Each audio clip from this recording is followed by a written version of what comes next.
My name's J.C. McCauley. I'm Naisha McCauley, and you're watching AccessTV.org.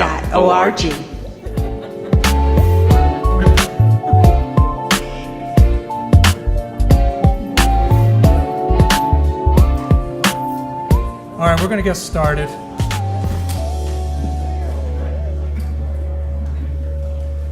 Good afternoon. Is it afternoon still? Sure. Good evening.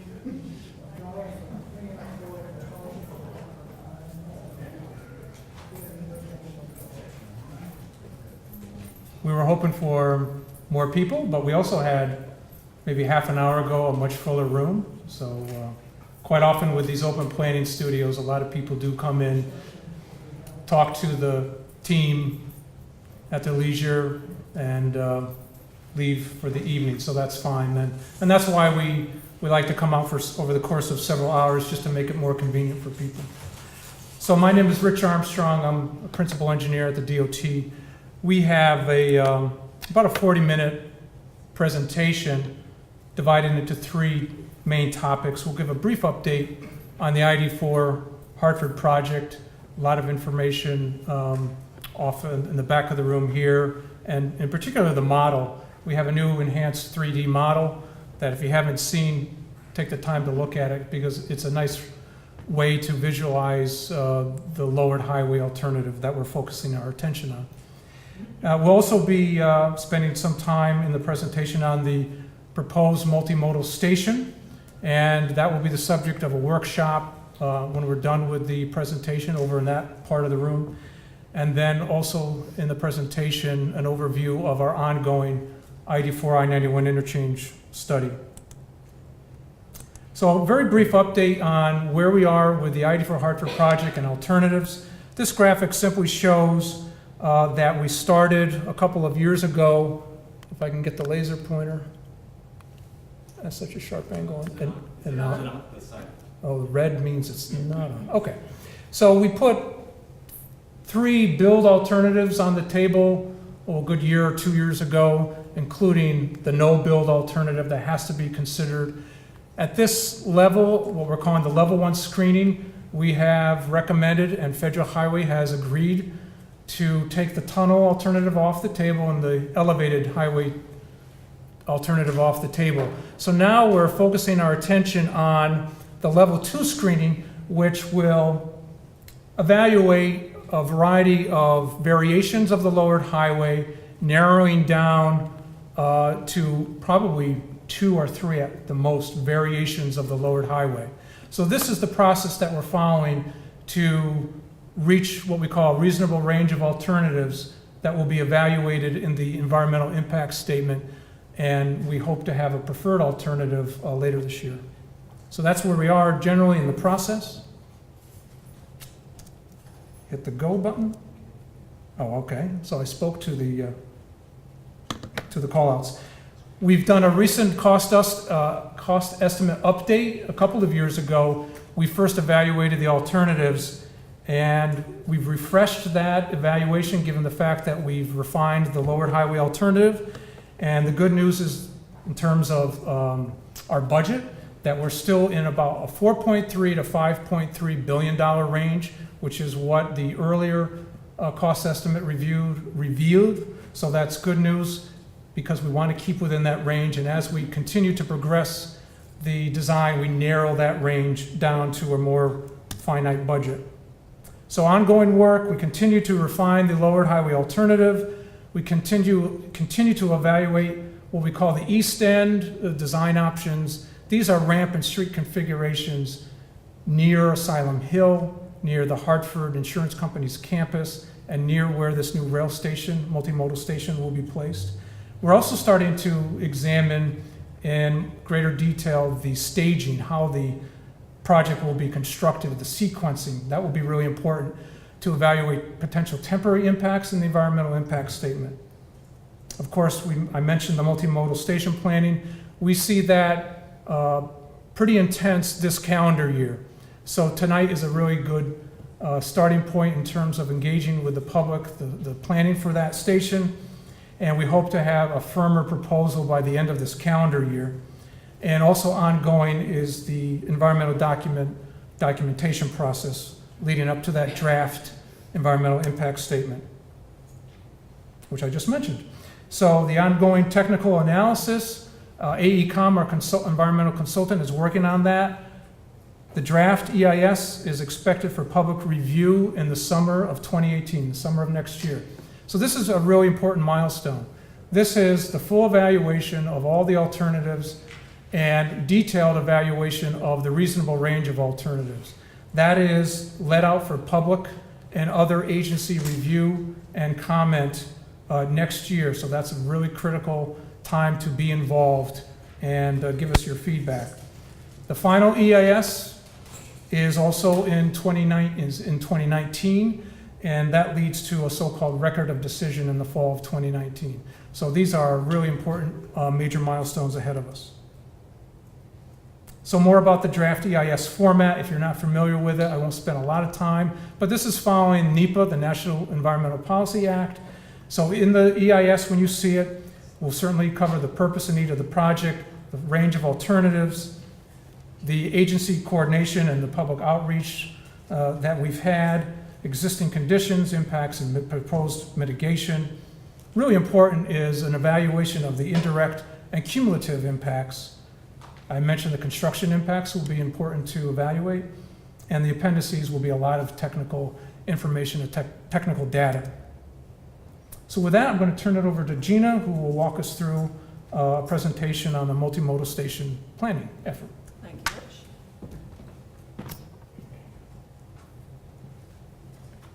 So some of you are aware that right now the rail tracks are adjacent to Union Station on the east side of the project area, and there is a proposal to move them farther west.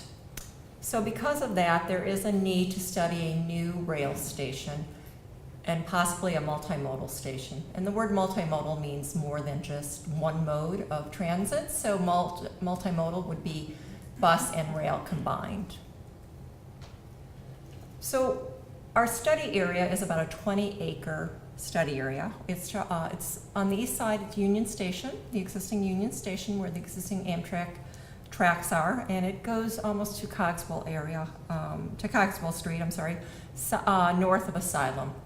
It's approximately 20 acres, and the distance between Union Station on the east and the new tracks on the west is about 1,000 feet, so about a couple blocks, block and a half of walking distance, a 4-minute walk. So as Rich said, we just started this effort. We will be going, studying different concepts all year long. It is a 12-month effort. We're going to be defining the program, which we've started defining, coming up with different site layouts. We have concepts in the back, identifying a preferred site layout, and then preparing conceptual design plans. I want to make it clear we are not designing the building. We are just identifying the footprint or the layout of the station area and the location of the station area. So it's not an architectural design of a building, but it is identifying how the building would work and where the footprint of the building should go within the study area. We're looking at different modes that would serve that station. Rail, both the regional rail, which is starting up next year, as well as existing Amtrak services. Bus, intercity bus, it's Greyhound and Peter Pan. Local bus, provided by Connecticut Transit. Taxis, vehicles, bike, and pedestrian. So we're looking at all those modes serving a new station in the future. As we go through our programming steps, we're looking at a 6-step process. We're establishing goals and objectives. We're researching design requirements. We're gathering information and input, which is what we're asking from you today. We're identifying strategies, constraints, and opportunities, determining quantitative requirements, and summarizing the program. And we're asking a lot of questions. How many riders would be using this station? What type of transit equipment? What does it look like? What are the needs for buses and rail? What are the customer service requirements? What kind of amenities do the riders want? What are the back-of-house needs, so office requirements of the different carriers? What amenities will be provided? What codes? What are access issues?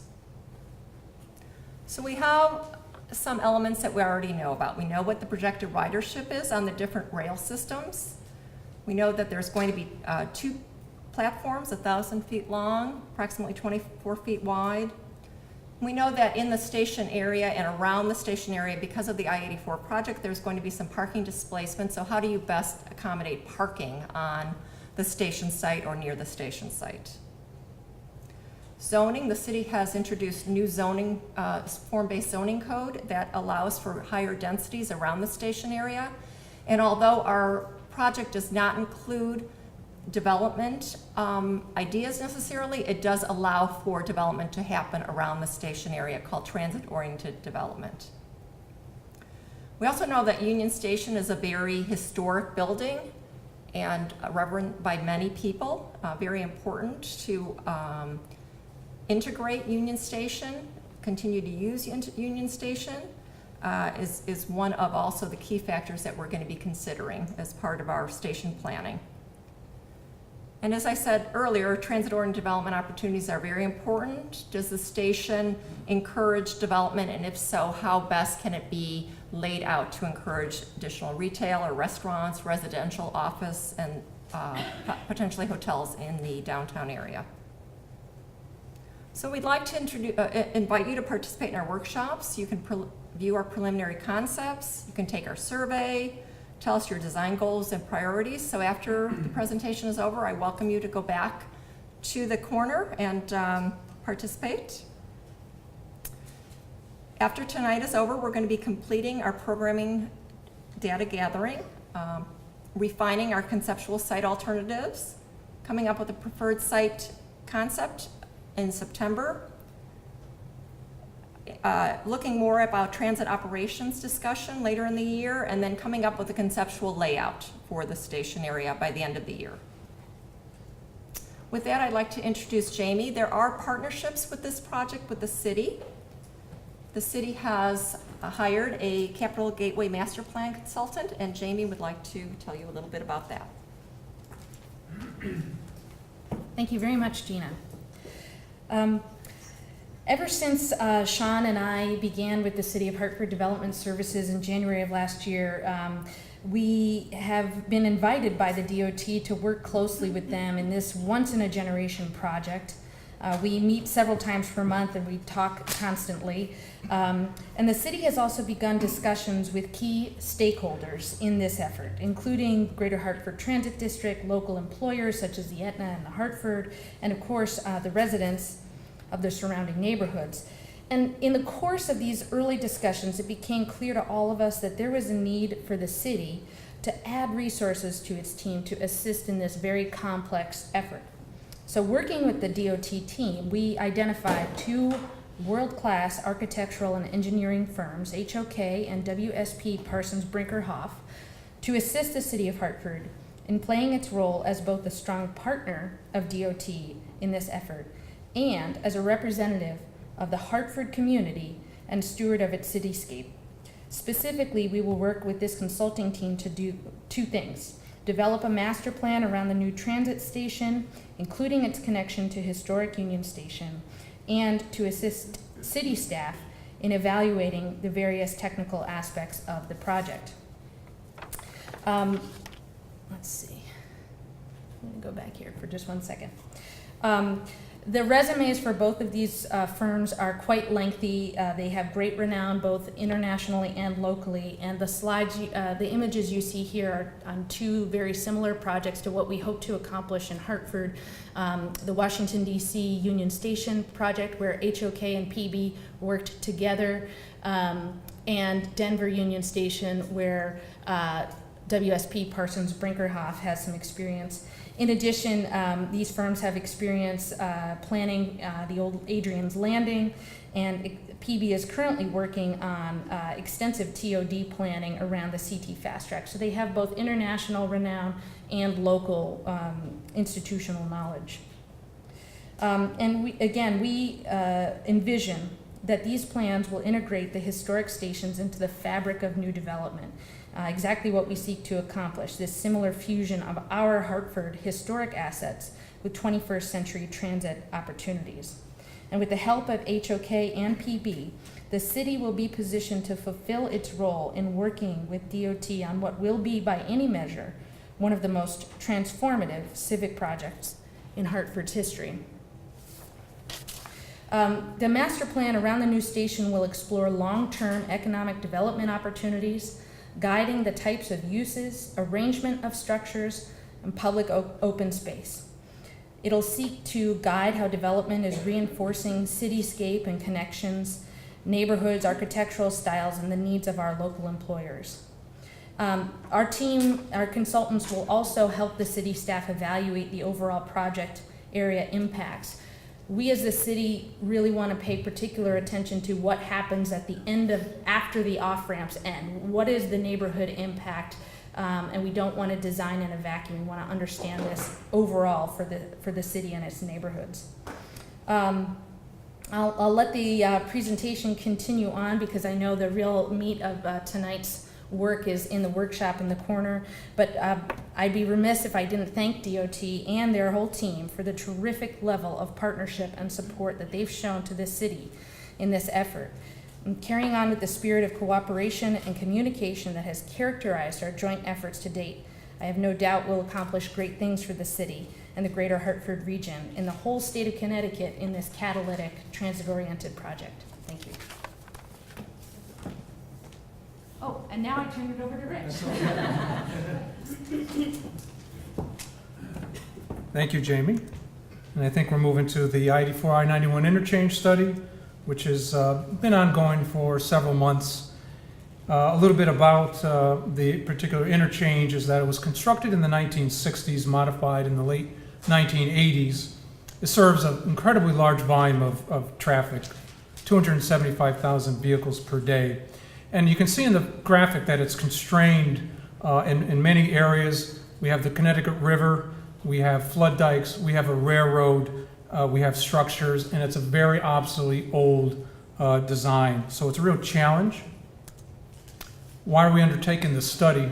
Well, as we have shared over the past few years in our public forums, the mission with the Viaduct project, the Hartford project, is to really repair, redesign, reconstruct about a 2-mile section of freeway between Park Street and where the existing tunnel is today, shy of the interchange. And we're going to make some dramatic improvements. We're going to create some great opportunities. But it's not our mission, nor are we able to solve all of the congestion problem that we see on 84 and 91. It's really related to the existing interchange. It basically, and you can see in this graphic, the red designates where at the end of the day with our project, we still will have only 2 lanes in each direction on both 84 and 91. Where from our project to the west, we will have 3 lanes in each direction. From some point in East Hartford to the east, there are 3 lanes in each direction. So truly, the interchange is a bottleneck, and it will continue to be the source of a lot of congestion unless something is done. And that's why we're undertaking this study. So, high-level picture, what are we studying? We're studying 3 potential visions, if you will. One will be, what will it take, what will be the feasibility to improve the bottleneck, improve the interchange in its current location. So that would be reconfiguring the interchange and also widening the Buckley Bridge to increase the capacity. We'll explore that. We are exploring that. The other possibility is realigning in some fashion a portion of 84 to the north, back across the river into East Hartford, reconfiguring the interchange with Route 2. And the other one, very broadly, is a southerly route, exploring what could we do, is it feasible, what would be the impacts of a southerly realignment of I-84. We understand by looking at these kind of broad possibilities that we see that there's an opportunity to make some very dramatic changes to both Hartford and East Hartford. So we're asking ourselves as part of the study, what is the vision for Hartford and East Hartford? We would love to see an outcome from these changes improved quality of life, improved access to the river, certainly explore recaptured land that may come about, the highway and the interchanges occupy an awful lot of land and therefore create development opportunities, perhaps create new public spaces and economic opportunities as a result of these very dramatic changes. And so our study will then look to see what would be the transportation system, or what would be the changes to the transportation system to achieve that vision. Regional, local systems, highway bus, the multimodal systems, and non-motorized options. We're about 6 months into this study. We have a little bit of information in terms of existing conditions. Mitch Glass from Goody Clancy is going to show kind of the high-level possibilities that we're exploring. We hope to focus our attention on 3 preliminary alternatives, including Congressman Larson's ideas of tunneling that southerly route and tunneling I-91, whether it's on an existing alignment or off alignment, as he has suggested. But we'll, as we've done with the viaduct project, we'll narrow the alternatives to a range of more reasonable alternatives, and we'll more fully vet those and come back to the public later this year. Again, here's a schedule. We're 6 months into it. We hope to be done by, maybe a year from now. We would have some conclusions. But what will be important for you folks, if you want to stay involved, is to come back out in the fall or later this calendar year, where we'll start to show some of the outcomes of our evaluation.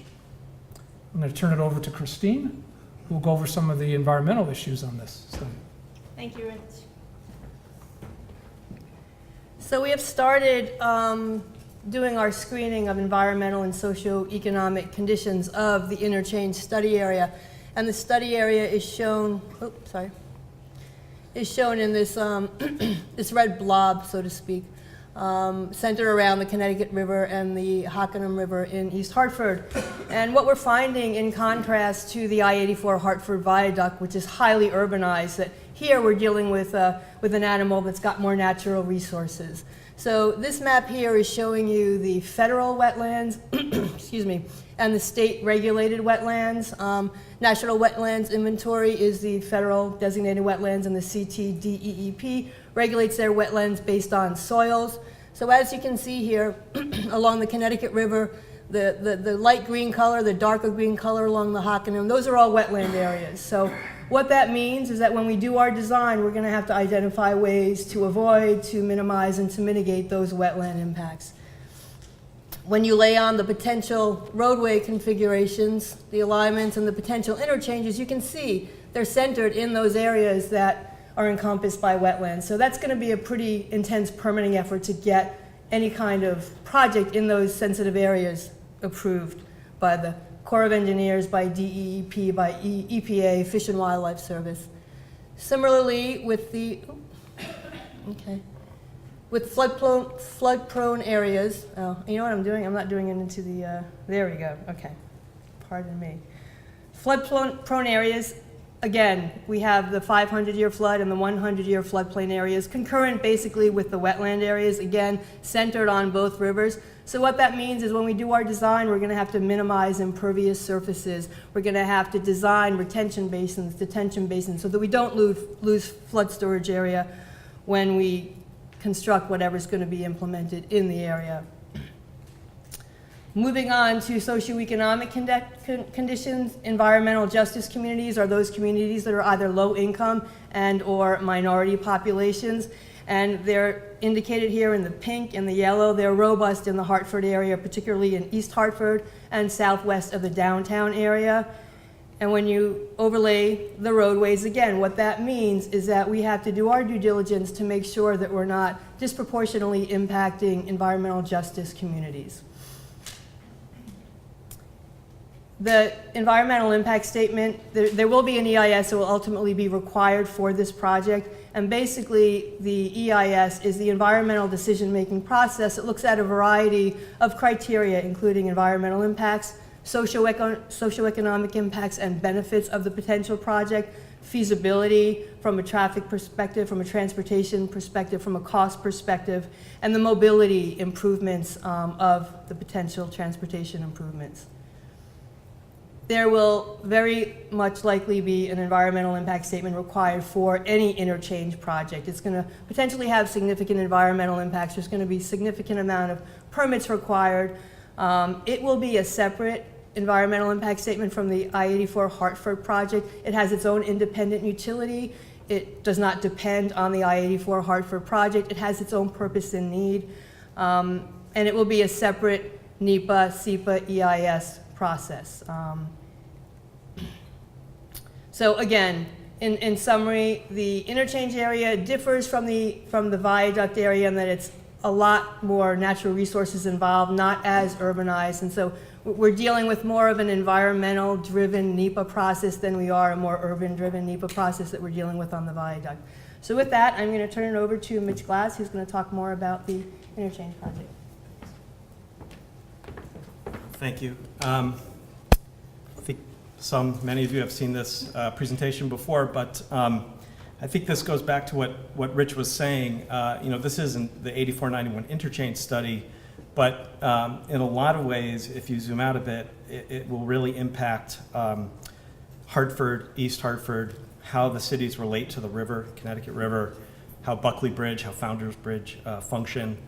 So we really see it as expanding opportunities in the Hartford region. It's really about the region. It's not just really about an interchange, although that's the genesis of it. It's really about rethinking the transportation network. So I'm going to show you some pretty high-level thinking, some pretty aspirational thinking in my presentation. So just follow along if you will. We'll have a chance to discuss all of this in one of the other breakout sessions here to my right after this is over. I'll be the last speaker tonight. So again, this is about rethinking transportation systems to solve regional problems. Congestion obviously is one of them.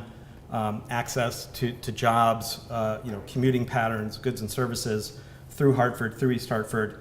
And this will really achieve city and regional goals for near and long-term growth as well. I'll explain what that means in terms of what we're thinking about growth for both cities. Spurring economic development, reinvestment, jobs, improved quality of life for existing neighborhoods, existing residents, as well as new residents farther down the line. And again, this is 10, 20, 30 years in the future, but now is the time to begin to think about these important elements. Reconnecting Hartford and East Hartford to the river and to each other, and supporting new public transit and new public spaces. That I'll explain in a bit. So when we look at Hartford, sort of from a regional perspective, in terms of the current conditions, we see a constrained and fragmented core, if you will. And by the core, we basically mean downtown Hartford, which is shown in the dark orange there. And you can see I-84 is the main east-west highway cutting through, and 91 north-south, creating a barrier between downtown and the river.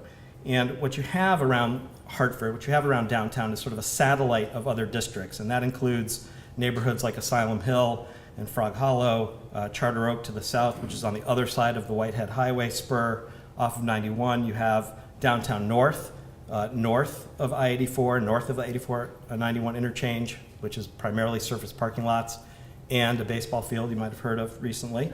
And then there's East Hartford, which is really divided into two development areas, if you will. One along Connecticut Boulevard with the auto-oriented uses and other kind of light industrial land uses on that side, and then the business park to the south of 84, west of Route 2, and the whole mix master on that side of the river. Other challenges of existing infrastructure, if you zoom out of that a little bit, the I-84 viaduct project. Obviously, our team has been working on that for many years, so you're well aware of some of the challenges and approaches that we're coming up with for that. This is a photograph of all the interchanges at the Capitol and Bushnell Park area, Broad and Asylum. You have I-84 through downtown. So the photograph that we had up before, dividing downtown on the left with downtown north on the right. Then you've got the interchange itself, which is we're calling the congestion generator, with all those narrow lanes of traffic coming through this at peak hours, creating bottlenecks up and down the network.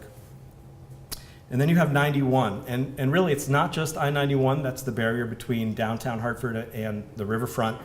It's a highway, which is also elevated, like the I-84 viaduct, but it's also flood barriers, flood walls. There are large dikes that are actually not in great condition, not to alarm anybody, but important to address those moving forward as part of thinking about the infrastructure along 91. There's also a railroad track there that serves points to the south and north. It's pretty infrequently used, but it's important, and that also weaves underneath the elevated I-91 section. So you really have to think of those three things sort of hand in hand as we're looking at this segment of the transportation network between downtown and the river. And then finally on the East Hartford side, just really the vast amounts of land, you can see it in the photograph there, the Google aerial photograph, that the highway infrastructure takes up on that side of the river. And really, what are the opportunities if that were able to be reconfigured, the footprint made smaller? How could that benefit East Hartford, Hartford, the region, for folks living here? So this has been studied before. This diagram shows a bypass concept that was considered back in the 1970s, was never implemented, but it was really about taking I-84, a bypass from really West Hartford, around the West Farms Mall area, up through the reservoir and then back across to 291, down back to 84. This was obviously never implemented, but people ask about it often, and our responses are shown kind of in the bullet points on the left there. Only 5 to 10% of trips would have been rerouted out of the city in this. Incredible environmental impacts, so an idea that was never implemented. And these are the scenarios that we're considering now. These are just two that I'm going to show you, but as Rich said, we're also considering Congressman Larson's ideas and several other corridors that 84 and 91 could be rerouted through. Again, the existing condition in blue on this diagram is the I-84 Hartford Project. I don't know if you can see it here. And the initial thinking of a south tunnel that would begin at Flatbush interchange and come straight across and connect to the Charter Oak Bridge here with a large interchange underground, and then capping of I-91 between downtown and the river. And so this is really about one tunnel section here and a capping. Now capping is different than tunneling. Tunneling is major construction work deep down underground. Capping, and I'll show you in a section diagram in a second, is really lowering the highway and creating land on top of the highway section, which is similar to some of the things we're proposing for I-84. And I'll show you what that looks like in a second. The second scenario is the north realignment that Rich had pointed out earlier. And that means moving the interchange, which is located here, the current interchange here, to the north, and bending I-84 around it here, creating a new bridge over the Connecticut River, and then back down to 84 on that side. And this includes the idea of capping I-91 between Charter Oak and that point. What this also accomplishes is freeing up this segment of I-84 into something else. And we don't know what that something else is yet. What we're calling it is potentially the Buckley Bridge Boulevard. This is Buckley Bridge here. And as opposed to a highway connecting East Hartford and Hartford, this would be a boulevard type road that could support development, it could support pedestrians, it could support bicycles, movement between the two cities. Really the way it used to be could be brought back in this kind of scenario. This is the combined scenario, and I'm just showing this to you because we don't have an answer yet. We're not sure if there's other options to be studied, but we just want to say, these are all on the table. These are all being studied in the next steps of the interchange study. So what does this get us? What are we doing this work for? Reimagining the riverfront. Right now, we have great parks in Hartford. Riverfront recapture is a decades-long effort to improve parks on the river. Bushnell Park, Colt Park, Coltsville Historic National Park now, I-Quilt coming online, the parks on the East Hartford side, Great River Park. by removing the highway barriers, by removing 91 and reconfiguring land on top of that, what we're thinking is that really what you get is a combined framework of public space for the cities. And this is kind of big picture thinking, but a lot of great cities in the world function this way. There's a green network, a very powerful green network that really connects destinations in the city, brings people to the water's edge, catalyzes development. People are wanting to live and work and play along the riverfront. So we're seeing this as one potential outcome of rethinking the transportation system. This is what that might look like. This is a view here along the riverfront, east of I-91. There's I-91 elevated there, and there's a railroad track in the shadows underneath it. And behind this, you can see the Colt Dome. The Colt Building Dome is right there. And if you just keep your eye on that dome and this fellow here who's walking on the path, you'll see that, you know, this is the kind of potential that could be realized if we're really taking this next step to rethink I-91, put it underground in a cap or a tunnel of some kind, and fold a park over it, really getting the connectivity between Coltsville and the waterfront the way it was historically, and promoting kind of economic development and growth in this part of the city. This is a section of the existing condition. You can see it's just a diagram of I-91 elevated on piers. Here's the railroad track shown with a purple train, and this red bar is a flood dike. That's the wall. That's actually on the other side of I-91 now. And then downtown on the left. And this dashed blue line is that, I think it's the 500-year flood elevation at the top of the dike wall. But what that might look like if you capped this section of I-91, and this is not a tunnel idea, this is the capping idea where you simply lower 91 to at grade or slightly below grade and fold land or park space over the highway, and then coming over, keeping the flood barrier elevation, then coming down to the water's edge. So that's really the concept that we're thinking about.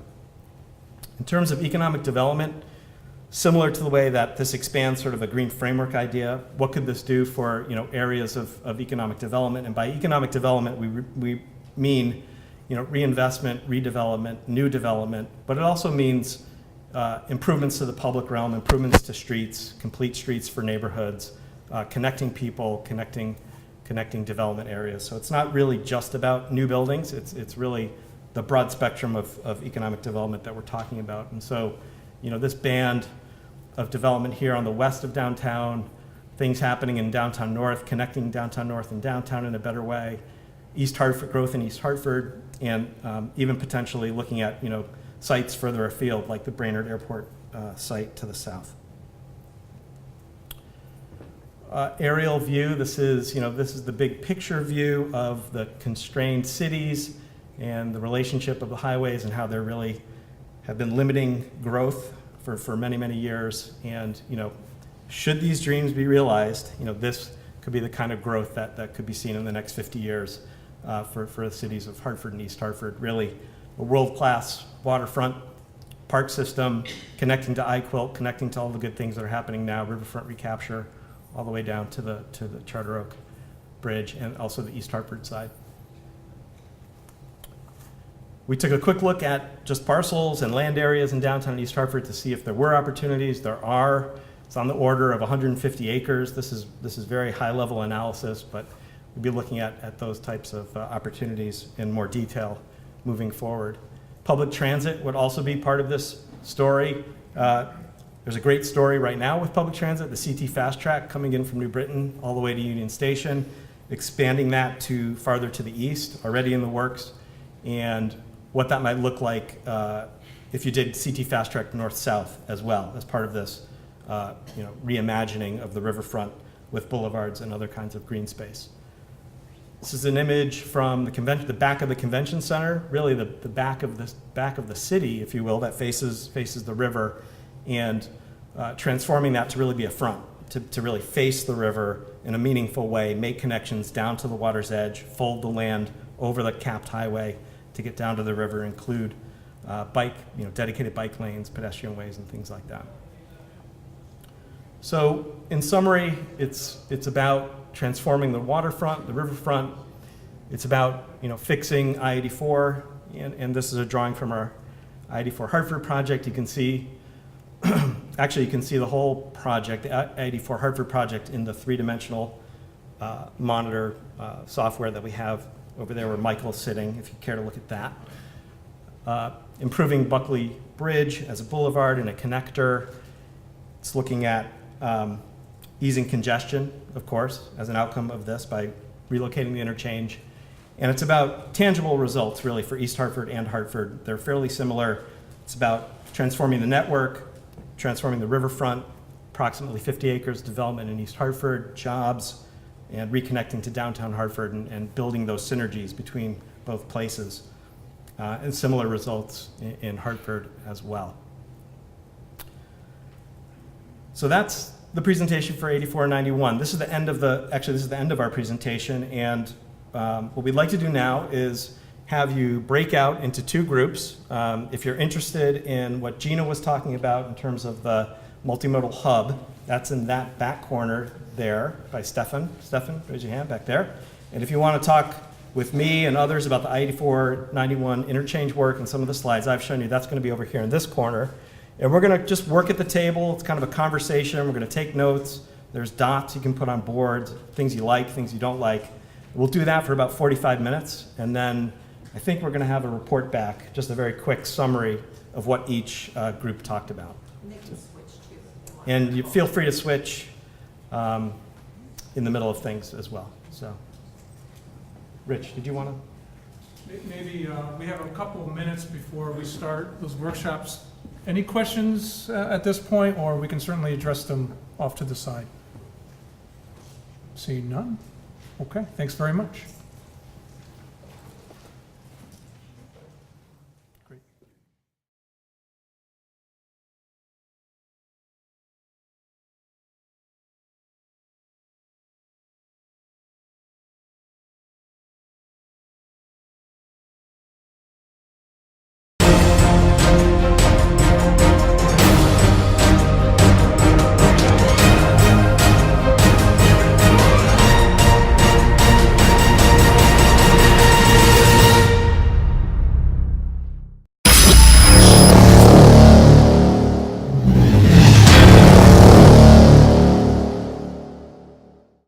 My name is Jay Stan McCauley, and I do business as Lightsource Productions. I provide professional services in the area of strategic video communications.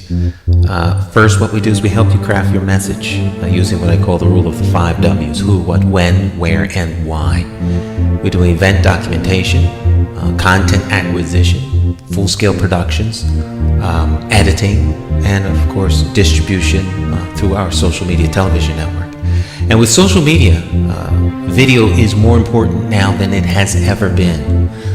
Whether you're talking big business, small business, nonprofit, church, or just an individual. Let's say you're planning an event, a wedding, whatever the case may be. But let's say a big event, but no video. And you spent all this time, all these hours to put this event on, and maybe 100, 200 people attend the event. But more important than that is that thousands could attend by watching it on social media. But of course, you don't think about this until after the event is over. You can't afford not to capture it for social media. And despite what people think, I am affordable. Give me a call. Let's plan your next video project and share it with the world on my social media television network. I promise you that you will have the attention of one person, me.